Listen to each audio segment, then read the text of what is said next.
работи за проектот Очите општини за поведлива култура, еден мал грант реградиран преку Европската унија од Центарот за граѓански комуникации преку проектот Истражувачко новинарство за поттикнување на реформи.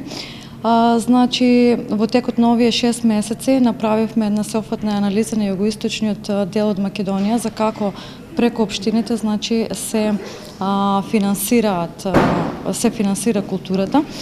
И нашите заклучоци се дека општините од своите буџети издвојуваат од 0,5 до 2% најмногу за култура, но во рамките на за култура не знаеме што тие подразбираат под култура. Тоа треба да го дефинираме, бидејќи тие се ставаат во култура ставка. Од фолклорно, финансирање на фолклорни друштва до финансирање на културен забавен живот. Бидејќи знаеме дека забавата не влегува во култура и уметност. Така што може да заклучиме дека најмногу Струмица издвојува средства од својот буџет за финансирање на културата. 2017 ми се чини дека издвоила дури 19 милиони денари, додека најмалку или 0 денари издвојуваат општина Василево и општина Конче. Значи тие во своите буџети немаат ставка која што издвојуваат за култура.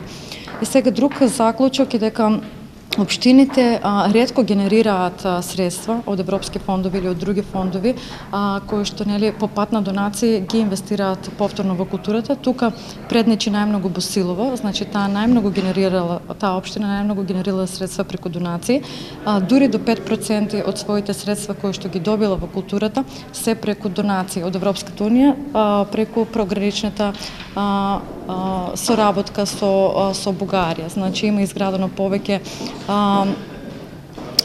објекти од културата, младински културни центри и така натаму. Значи, главниот заклучок е дека исто така и човечките ресурси ги истражувавме. Дали општините располагаат со доволен број на човечки ресурси кои што работат во полето на културата. Заклучокот беше општините не располагаат со доволен капацитет на човечки ресурси. Најчесто се вработуваат несоодветни и некомпетентни кадри на овие места. Можеме да кажеме дека само општина Гевгелија има соодветен кадар кој што е вработен во локалните институции со соодветно образование од уметноста или од други културни области, но дека сите општини немаат сектори за култура. Значи, немаат своји оделенија, не мора да биде сектор, ајде да речеме оделение или одговорен човек кој што преку него ќе ги праваат културните програми.